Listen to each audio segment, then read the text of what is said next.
So I think we can officially start with this keynote discussion, because we agreed with Niall that it would be more conversation than keynote lecture. So I see you slowly started with the discussion, so I think we can continue yeah, so please, Niall, go ahead if you have something to say in the beginning, and we will continue with the discussion. Okay, great. Thank you, Masaryk. Thank you for the introduction, and thank you so much for the invitation to be part of this conference. It's really exciting. It's good to have been in touch with you before in relation to your publication as well. And I'm kind of gutted I can't be there in person, because I've been to Brno before. And the east of Czech Republic on the border with Slovakia is such a nice area, north and south. But just so the audience know, I have a disability. It's called a functional neurological disorder. And sometimes it causes my muscles to spasm. So if I suddenly make a sudden movement, don't worry, there's nothing else wrong. So in my presentation that I have prepared, I'm speaking from a position that I don't normally talk about very much, but there's an opportunity here to do it. It's a little bit like coming out in a metal studies area, and that is, although I write a lot about Satanism and Satan and evil in my metal studies area, I have also been a Christian all my life, so don't tell anybody. But my journey in metal is kind of simultaneous, so to Christianity, in that I grew up in a church, but I also was exposed to metal at a very young age. Like a lot of teenagers would have been kissed, Judas Priest and so on. And we get some funny things that happen. So for example, I remember as an adolescent being at a Christian youth conference, and we were playing Judas Priest a lot. And when the track that we were listening to proclaimed breaking the law, which you all know, I thought it was singing praising the Lord. So I kind of got this in my head. And so there's always been a relationship somehow, even if it's a daft one, between my belief and my liking of metal. And the two areas complicate each other quite seriously. I spent some time at theological college, 3 years studying theology. And when I was there, I wanted to go and see Guns N' Roses and the Get in the Ring tour in Dublin. I was travelling from Belfast, but it was a midweek day, and I had to get special permission to go. And the theological college, which at the time was a missionary evangelical college, said you can go as long as you bring leaflets for you to distribute to people about Jesus. And I thought this was very embarrassing. So I took the leaflets, and when I arrived, I put them in the rubbish bin immediately and enjoyed the concert. So there's always been a tension for me between the two. And it's been quite a personal journey, I guess. Now, in relation to what I want to talk about, Marcus Moberg has done some fantastic work in relation to the study of Christian heavy metal. But he does something which interests me, and I find a point of discussion worth looking at. He refers to Christian heavy metal in an early paper as a peculiar case. He uses the word peculiar. And in the second chapter in his book on Christian metal, he says that in most studies of metal, Christian metal is mentioned in passing as a curiosity. Now, at this conference, he's sort of setting the record straight in relation to the seriousness of the study of Christian heavy metal, and how much more is needed to be done in relation to the study of metal in the context of terminology of religion. I'm still interested in this terminology of curiosity and the peculiar. Maybe Marcus Moberg is sitting here, so we can also ask him to say some greetings to you, and if he would like to react for something which you said. Yeah, of course. Good morning, Niall. Morning, Marcus. It's been a while, and it's good to see you, even though in this way. Well, I do remember that you once before mentioned these particular terms. You asked me about the peculiarness once before. It's a long time ago, 10 years ago or so, I believe. At this point, the only reason I used peculiar was that, contrary to most other metal, Christian metal was for a long time, and still to some extent is, governed by the idea that you actually use the music in an instrumental way. And that distinguishes it from most other metal, because that's the thing that you simply do not do. You know, in a metal authenticity discourse, you're not supposed to use the music for any purpose that is external to it. Rather, it's the music itself, and hence that's important, and hence the word peculiar. But which was the curiosity? I mean, that's simply just usually when you look at books on metal, you look at Wikipedia pages, magazines, that kind of thing. It's treated as a curiosity, like hey, there's a thing like this as well, like wow, and then it's mentioned in passing that there is such a thing, but it's rarely discussed. So I didn't really mean any. There's no deeper meaning in those words. No, I accept that completely, and I think it was even in this house that we had that conversation. The thing that I wanted to do with the word peculiar and curiosity, though, was to draw it into an implication which is a little bit personal, but I know I've had conversations with other Christians about this with regard to metal. Because what I find is that I'm treated in a similar way, in that kind of language, and there might be other Christians, maybe even here at the conference, who have the same experience. So if I declare my belief, say I'm at a gig, or I'm talking to friends, or I'm at a festival, I get some really interesting responses. So I don't often talk about my beliefs at all, because I consider it to be quite a private matter. But if I do, I get responses that range from, are you trying to convert me? When all I've done is express what my beliefs are. So there's a panic that sets in. Why are you here? I get exclamations from metalheads that say, that's completely impossible. Especially in the black metal world. You cannot be a Christian and like black metal. I've even had the experience of being ghosted completely once they find out what my beliefs are. I've had the experience as well of the case that I'm not just peculiar, or I'm curious, but somehow there must be something irrational. Why on earth would we still believe such nonsense?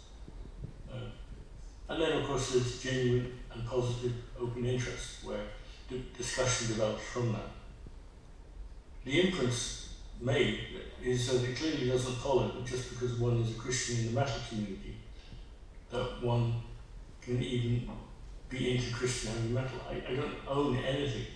I don't listen to Christian heavy metal. I'm not interested in it at all. I had one Striker album when I was a kid, but that was it. So quite often I avoid speaking about my beliefs because of those kinds of problems that I encounter. It involved breaking up friendships, stirring up trouble, and so on. And I've also had that experience in academia, where I get similar charges, especially being irrational. And you can imagine you would never really hear somebody calling a Muslim irrational directly to their face in the academic context, or a Buddhist irrational.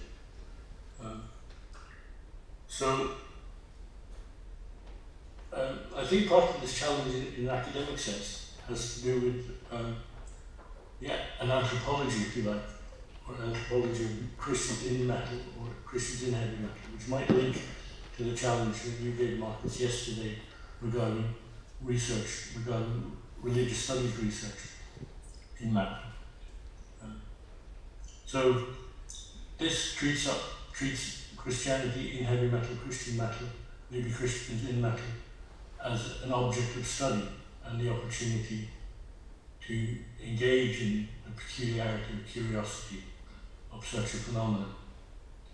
I think there's also a challenge here, which might extend Marcus's paper, that we also need people willing to do auto-ethnographic approaches. So what it's like to be a Christian within the metal community, and how it arises in metal.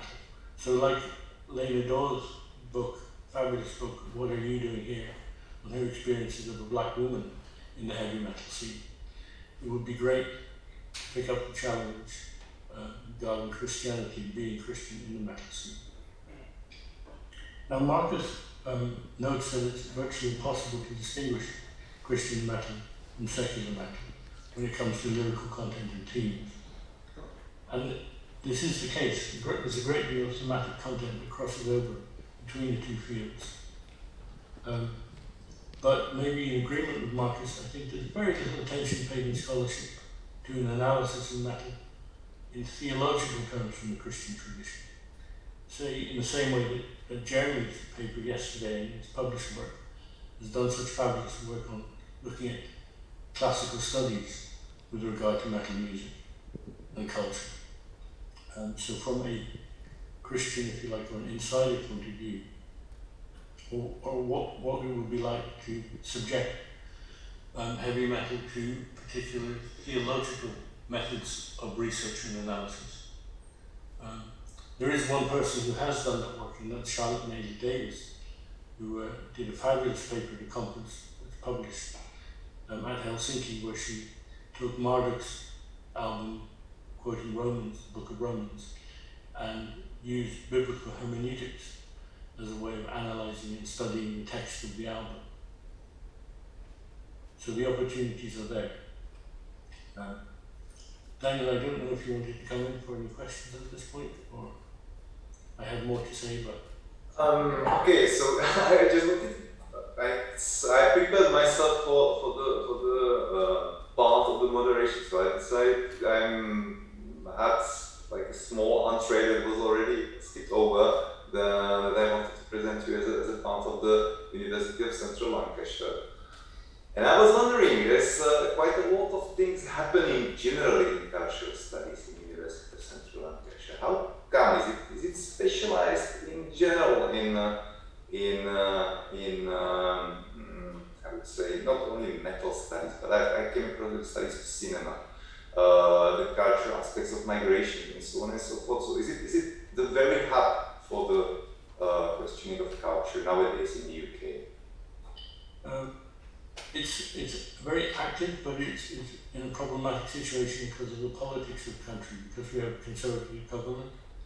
There is kind of a struggle going on in justifying doing cultural studies, because it doesn't always have an industrial or economic output. I guess it's a privilege in a way that we can even do this. Popular culture, cultural studies is, I guess, alive and well. The area where it doesn't do an awful lot of work on the fringes, if you like. So there's a lot of problems with identity and race generally in cultural studies, ignoring the voices of black and minority groups and people in the field. So more needs to be done there. But specifically, the University I'm at is a very large university, and they have a strong music and arts department, strong humanities tradition. So that's why it's done. Okay, I apologize for skipping a little bit out of the topic that we were discussing now, but nevertheless I would like to make a brief back to that.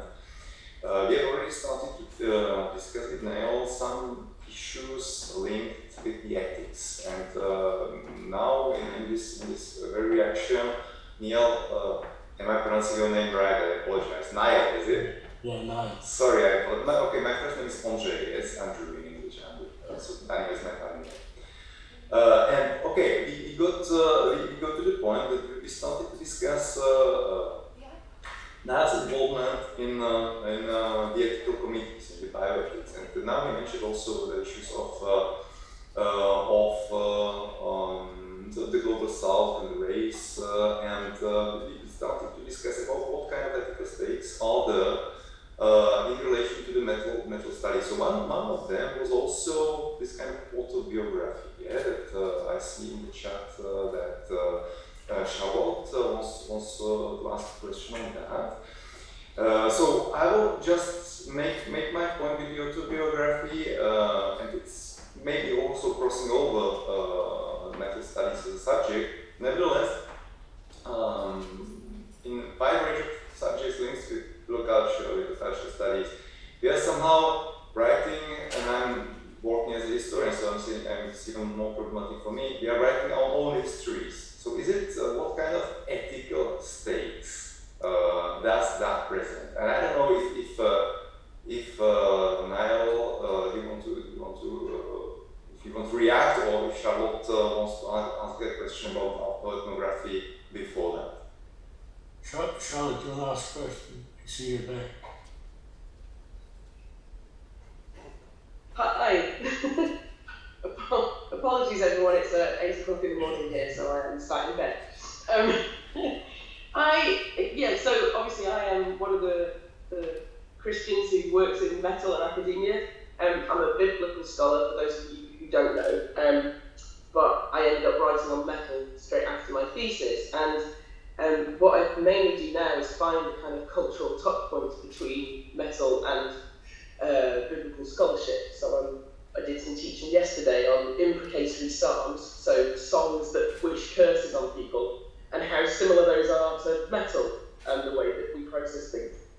I guess my thing now is very similar to yours. I've had that life of being the weirdo in both places, the Christian in a metal scene and the metaler in a Christian scene, and never quite fitting, and always being questioned about what I think.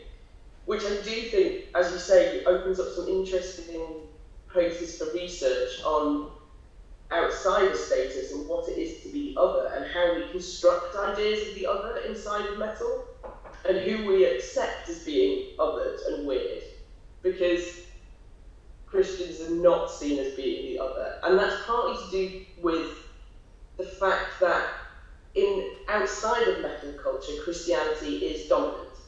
And it is the major kind of power, and has been for centuries.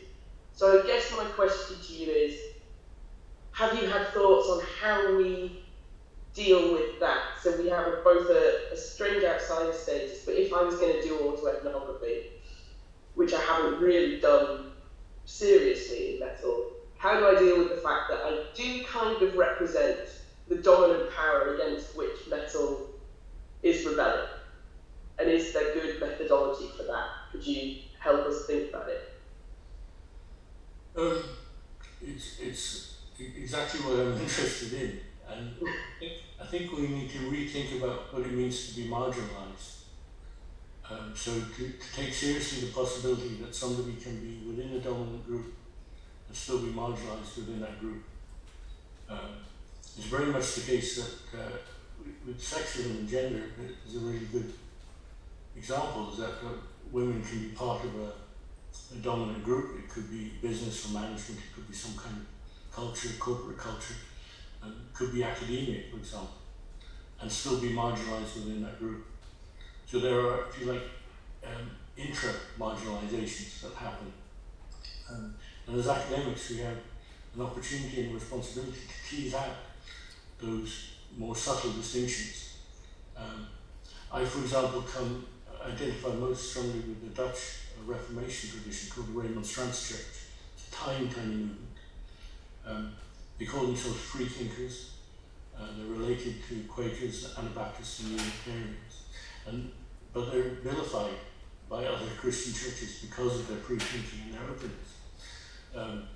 So I think it's precisely the academic's job to tease out those kinds of things and do research with that kind of marginalization in mind, and bringing more of that position to the fore. I think metal studies and metal suffers from stereotyping, if you like, and typing Christians as evangelical, as if that's the only Christian field of interest of study. And I'm not interested in Christian metal. I don't like it. I don't like its aims. I don't like what it's trying to do. I think it should leave metal alone. Sometimes it's not even particularly good musically. Other times it's great. It's changed a lot musically in the last 20 years. But I don't like the inversion that happens there, where, so I've written notes on this already, the inversion of taking metal music and just imitating its style for a messianic or mythological goal. I think metal should be left alone to be metal.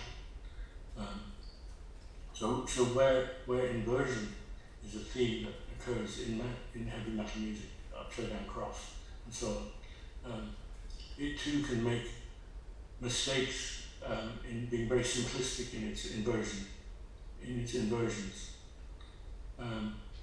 So it's a challenge really that it would be great to see Christians who are in metal writing from their point of experience.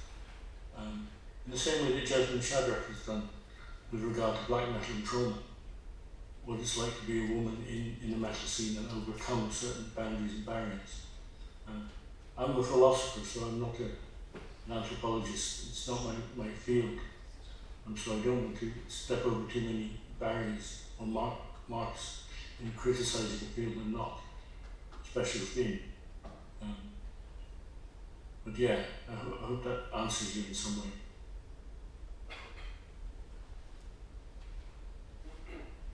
Yeah, thank you.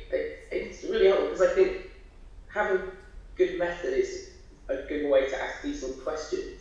But like you say, I found with my work that there's often an inherited Christianity in metal that isn't necessarily the same as what Christianity is all over the place. So, you know, when I did the work with the biblical hermeneutics, it's partly because what Marduk were doing was fascinating from a hermeneutical sense, but people only wrote about it as though they were being super rebellious against God.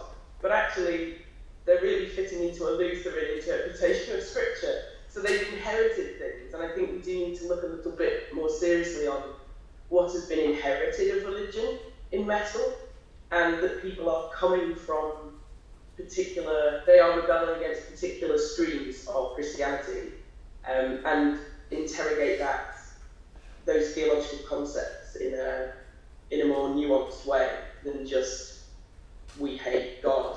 Because actually most people have got a much more nuanced rebellion going on. They're doing something much more interesting, I think, than what is conventionally considered rebellion.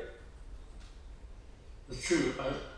Actually, in my presentation, what I was also wanting to talk about was in relation to black metal theory, different kinds of rebellion and different kinds of inversion. So I thought 3 different kinds of inversion were going on in metal studies and metal music. One is the cynical inversion, which is the simple idea of taking something and turning it upside down for the sake of it. You might have experienced it in class when the student thinks they're clever simply because they turned your sentence into a question. It's very uncreative and it doesn't do anything. And I think that that cynical inversion exists in taking somebody else's creative work and simply turning it upside down and then saying that it's meaningful and denying the origin of that work when the origin matters. So that would be the case in recognizing, like what you said, Charlotte, the inheritance of Christian traditions, or there will be other religious traditions in metal. So the challenge is to invert things, to turn things upside down in a meaningful way. So we could say that the upside down cross, like when Slayer turns their crosses upside down, their live gigs, that's cynical, it's not very clever, it's a bit boring,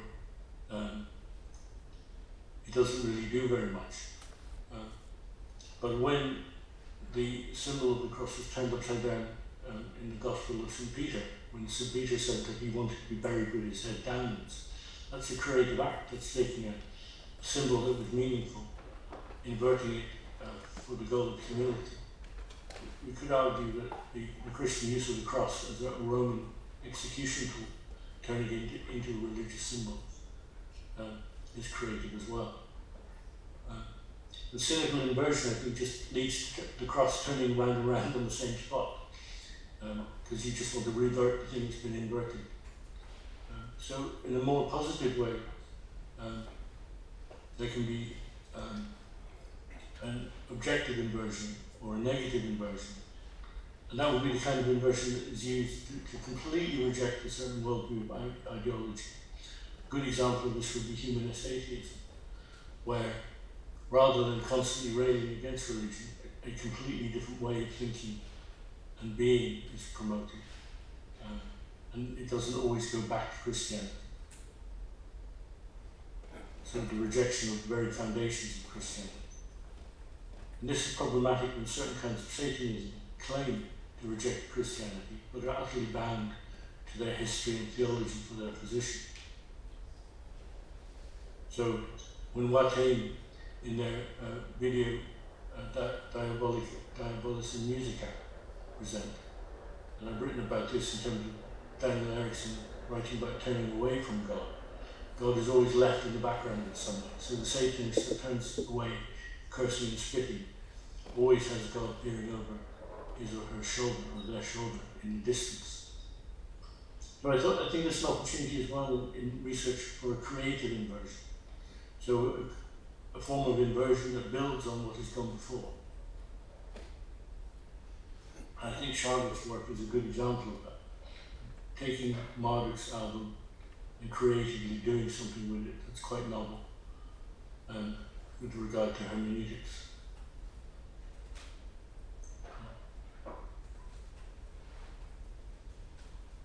Can I please have a comment on the apophasis that you talk about, the concept of apophasis? As I said, I'm a historian. I cannot really, I'm not a good English speaker either, so I'll try to somehow put it in my own plain words. Do I get it right that it is something which is there but is silenced out, right? And I was trying to think about some other examples than the ones you are currently working on, also in the Keynote talk, and maybe even going outside of the mental studies. I was having an idea about trying to apply this kind of concept to the skinhead scene, or to the skinhead subculture and their own understanding of the working class. So would that fit for you? In terms of a creative inversion, or yes, mm-hmm. I think especially it would fit where there was the emergence of a black skinhead movement and a gay skinhead movement. So taking the phenomenon, rejecting particular values like the fascist values or the racist values in skinhead, but merging those values with other forms of music. So the infiltration into the skinhead music of ska, Jamaican reggae, that was always at the heart of music. So being honest and admitting that it was always about ska music, which has its origins in the West Indies, mixing with European popular music, and then creating a movement out of that. And I guess that is an ethical term. It's a way of maintaining what's valuable in a particular cultural movement, but rejecting the things that are unethical or undesirable. Black metal has the same experience really. So the movement into noise music and into other forms of the way black metal has been appropriated and used creatively in metal as a musical form has been quite interesting, quite fabulous.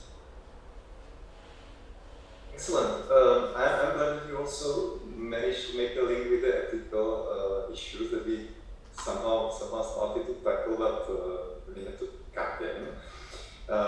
As we started to speak about different ethical stakes in studying metal studies, so one of which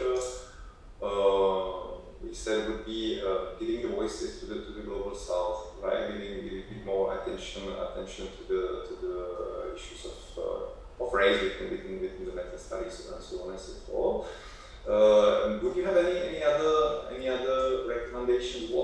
What to be attentive of when regarding the ethics of music of the metal studies? I think sexism is a real problem in metal studies. I mean, it's a problem in academia in general anyway. And I think more needs to be done to fight for women's voices, trans voices, marginalised voices in terms of gender in metal studies. Scenes change, and metal. I was watching Bring Me the Horizon at Reading on TV the other day, and it was nearly all women in the audience, and it was fabulous to see such a complete change around of the front rows of an audience being into effectively a metalcore band, seeing that change, and it changes the atmosphere of the concert. It changes the feel of the concert. It takes out the toxicity that you see in a lot of gigs where they're dominated by male bodies. So I think there's an ethical responsibility that we need to live up to as researchers, to quite even step aside when marginalised voices are trying to push through and give them a voice. It's also respecting the voice itself. So when it comes to the Global South, there's a real problem in relation to language. English language is so dominant in academia that the voices aren't heard, not because they're not there, but because of the imperialistic domination of English. So we need to learn languages. You know, as scholars, we need to be able to converse in different languages, or simply allow those voices to be put forward. I had to be humbled when I thought a group of us did the first ever metal conference in Salzburg in 2008. Turned out that was completely untrue. The first metal conferences that had happened were in Spain and in Argentina. And it was simply because Spanish isn't widely used language in Western academia, that was completely missed and ignored. So it's being honest and being truthful about those kinds of situations, not trying to claim things for oneself when they don't deserve to be. So stepping aside with humility. I also think that ethics is really interesting, especially in terms of metal with regard to the body. Arguably, metal as an extreme cultural form also deals with extreme bodies and marginalised bodies. And it would be good to see more work done on the crossover between the body and the way the body is used in theatre, in religious practices, in fandom, in terms of, and the linked cultures to metal, skate culture, BMXing culture, extreme sports cultures. There's an awful lot to do there with an ethos of the body, an ethic of the body, as well, as an extreme expression. Marvelous, thanks a lot. I don't know, Mirek, shall we continue the discussion, or what is the plan right now? Tell me. Yeah, sure, we can continue. Do you have another question for Niall? Myself? Or Yeah. I have some other questions, but if there are some questions from the audience, I'm happy. I'm asking audience for the questions, and I see that the question is here, so I'm running.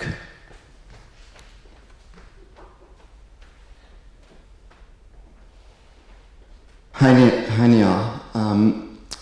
So I really like your essay on black metal and ecology in that collection. It's called Blackening the Green.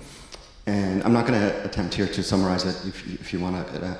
But I just was wondering how, because that essay offered a very kind of bleak, if you will, melding of what kind of black metal and ecology can, or thinking about ecological disaster and black metal, and how that melds with your Christian views. If you can combine sort of you're coming out as a Christian here and thinking about your black metal scholarship in the context of ecology specifically. I don't know if that's a too big question. Yeah, No, it's a really good question. There's a personal side to it, and then there's a more objective research side to it, I guess. And the personal side, it's basically when I write things like that, it's what's going on in my head. There's a war in my head all the time. And what I was wanting to do with the Black and the Green piece, and with other texts in black metal, is to see how far an argument can be pushed. So I might have been personally at the time struggling with the relationship between what's happening ecologically in the world and how black metal is dealing with it, especially Cascadian black metal in the US. And even very basic forms is that we enjoy a music form that uses electricity, it uses up air miles, it is reliant on technology and industry in a way that's antithetical to sometimes protecting the planet. So I have to admit that paper is kind of tongue-in-cheek. I don't really want to see the world covered in tarmac and asphalt. I don't really want to see the world end. But I wanted to see what would happen if you pushed a particular eco-argument as far as it could go, which would be linking misanthropy to the elimination of humanity. So black metal has this fabulous play with misanthropy. But the hatred of humanity, if it goes all the way to its logical conclusion, leads to the elimination of humanity. And that would be great for the environment. For us not, and we wouldn't be here to witness its recovery. But I don't really want to be eliminated. And I guess not most metal fans and so on don't really want to be eliminated either. So it is bleak, but it's playful. It's deliberately bleak, just to see how far an argument would go. Okay, there is another one question from Marcus. Yeah, one more about on religion, and I see in your abstract that you're mentioning death and black metal's rejection of the Abrahamic conception of God. Now that includes Islam as well, and so for Western bands in Western Europe, rest of Europe, North America, it's easy and safe enough to screw around with Christianity, and especially since fewer and fewer people really care, right? So it's not that much of a transgressive act, but mention one band that dares to go at Islam, that's trouble. And so really, I mean, we all know that you can criticize Christianity and you can write, you can be let's put it like this, as blasphemous as you want to, as long as you focus on Christianity. And so, but then when we look at the global South, to criticize Christianity in Mexico, Argentina, Brazil, that might still be a transgressive act, but then again, it's limited to a criticism of Christianity, and elsewhere in the world, that might still work. But I think that this won't work forever. At some point it will just be, ridiculous to continue, this inversion in metal in general, because it loses transgressive edge, and I wonder what will happen then. Yes, I guess we're in a really unfortunate situation with Islam and criticism because of Islamic politics that has dominated media discourse that creates kind of a fearful approach. Fortunately, I have a good colleague here in Preston who's the head of Islamic studies, and he's gone out of his way to listen to metal, to engage in its criticism, and taking his experience of metal into the madrasa. And his line is, to understand British culture, you have to listen to heavy metal music, which is a wonderful thing to hear happen. I guess, sometimes, and a lot of the time, religious institutional structures and religious behaviors and so on, they deserve criticism, and they should be criticized, and we should be open to those criticisms and have ears for them and be humble in the face of criticism. But some types of criticism don't seem to be just offensive for the sake of being offensive, and they come across as rather juvenile, a little bit like the cynical inversion I was talking about, just turning something on its head for the sake of being offensive. I think ripping up a Bible on stage as a blasphemous act, yes, fine, you can do it, but at the end of the day, it's not very clever anymore. And we wouldn't accept certain kinds of insults in other spheres of life, in terms of race, gender, and so on. So why should we put up with insults being thrown at religious believers, sometimes just for the sake of it?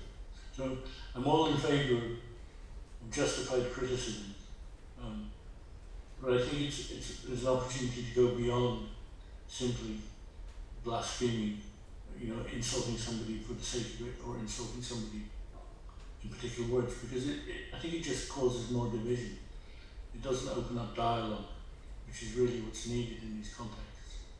And I think in relation to Islamic culture and metal, what's needed is, more than anything, one-to-one dialogue.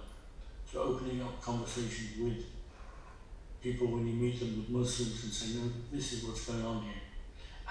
And being apologetic, apologizing where apologies are needed. As a Christian, I'm gratefully sorry about the rubbish and the shit that the Christian church does in the world. What happens to people under the name of Christianity in the present day and in the past. And those apologies need to be said louder and louder. I think. Okay, thank you. Is there any other question in the audience in Brno or online?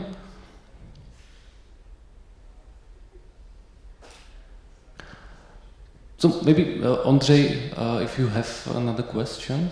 I might have a go then. I'm trying to follow up also on what you said, Neil, on different scenes, let's say metal scenes in the global south. So I was wondering, as you're speaking about taking metal to madrasas, and also I know that you have done quite a lot of very important project with China and Mongolia, and I'm sure that you have also came across the local metal scenes. So in general, do the metal scenes all across the world differ, or do they somehow are they similar? I would say, okay, they are similar in many ways, and then they differ in many ways too, but can you say that metal represents some sort of a global language, at least? I think it does represent a global language, musically speaking. Extreme metal more so, in that extreme metal carries itself across different waters into different cultures and countries. So the style is very attractive. Extreme metal is blended very, very well with folk traditions. Like we heard yesterday with Batushka. There are fabulous innovations in relation to instrumentation. I'm thinking in Mongolian metal, using indigenous instruments. The same thing is evident in Latin American culture, using indigenous instruments and representing culture through indigeneity on the stage. I think one thing to be wary of is always to remember that metal is a Western cultural, slightly imperialistic export. It's great that people in indigenous situations or in the global south ally themselves with metal as a way of expressing themselves. But I think we need to remember that it's still a corporate capitalist Western popular cultural form that's being used and exported, and to tread carefully in that field. Excellent. Thanks a lot. That was completely covering my question, but I would maybe go a little bit more towards, if you have still some time, Mirek, or yeah, we can continue. If I would go towards the question of if the metal scenes really differ in some way. Because as we said, the context may be not exactly the same, even when dealing between Christianity and extreme black metal. There are special differences in the countries where, as you said, the Christianity is a let's say majority culture, whereas in some other ones, and even especially in Islamic countries, it's also something completely different. So I would say, in what as you've already given an idea also, in what it differs is the metal is basically a global product from the West, but in what way does the context of the reception of the metal and of the discussions about metal, how can that differ across the world? I think when people are dealing with political vulnerability in their context, or dealing with famine, or dealing with persecution, so then it changes the flavour of the music. There's something at stake. So there's something radically different when a band who are playing for a culture and a thing they're committed to, but they're at fear of being arrested when they leave the venue. That changes the music entirely. And I mean, from a position of privilege, I have no idea what it's like. I've spoken to some musicians and artists, like Jake Schuker from Masaryk, who has moved from Lebanon to the UK, that came out of Syria. The very idea of trying to record an album while you're being bombed, and having amps linked up to car batteries, it staggers me beyond belief as to what musicians put themselves through in order to be able to produce and express themselves through the music that they love. So I think there's an awful lot to learn from those kinds of scenes. The diversity of political problems in Latin America, for example, and how metal expresses itself as a form of resistance. The stuff that Nelson Diaz has done in documentaries and writings is really worth looking at. To listen to the stories of performers who are fearful of their life sometimes, of oppression.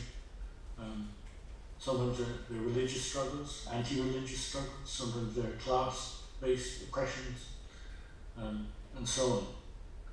So I think an awful lot more attention needs to be paid in academic scholarship to those fields and those areas. And it's giving a voice, really, supporting giving a voice to marginalized people. Excellent. Having said, I can give floor back to Brno if you wish. So do we have any questions here in the audience? So it looks like not in this moment. And an online audience, does anybody has a question? There's a question in the chat. Wow. It is old question. it was already discussed. Ondřej, if you have another one question, we can continue with that, and we need to finish around 5 minutes. Yeah, so we can still continue. Okay, I still have one, and you have already covered that too, Niall. It was about the black metal theory. So I know there was quite a lot of work done some 10 years ago on different aspects of not only black metal ethics, but generally, let's say, philosophy of black metal, if you wish. So I was wondering how this let's say body of literature was very prolific. What is its current state? So what did it become? If you can make some kind of short presentation about what is the current state of the black metal theory, that maybe you are all aware, but I would be happy to hear about that. And also, of course, I've already heard about, for example, Cascadian black metal and the ecological malaise of the current state, how it is reflected in the black metal. So is it somehow more reflected in the black metal theory also, let's say in the last years? Cascadian and eco black metal hasn't really been represented in terms of scholarship at all, other than Scott Wilson's book on melanchology. Black metal theory is a funny one, because I think it was a bit like a firework. It started at the beginning when we got the English metal studies going. There was a big conference in a bar in Brooklyn, which got a lot of media attention, and scholars built on that. And a lot was written. It was also an art movement. It wasn't just an academic movement.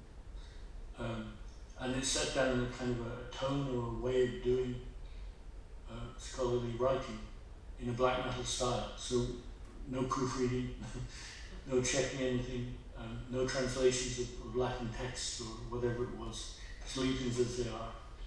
Obscure, difficult, impenetrable. All the qualities that you have in black metal, we were trying to put into the writing style. It's not dead by any means, but I think just with different academic pathways, scholars have gone into different directions and writing different things. But certainly the style is there.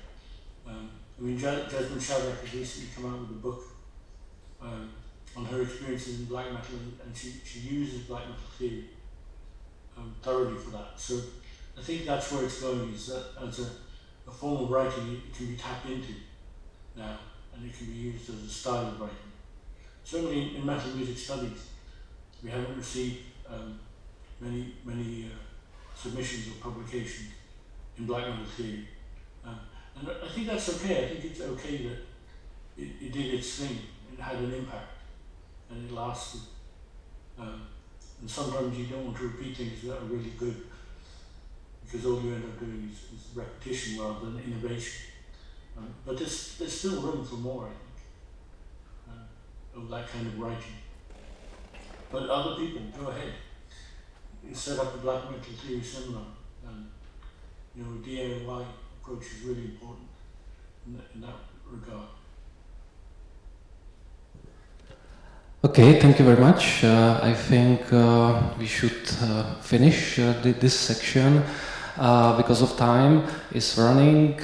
So I would like to thank you, Ondřej, and of course, Niall, thank you very much for this very interesting and inspiring discussion. So yeah, thank you very much, audience. Also, thank you.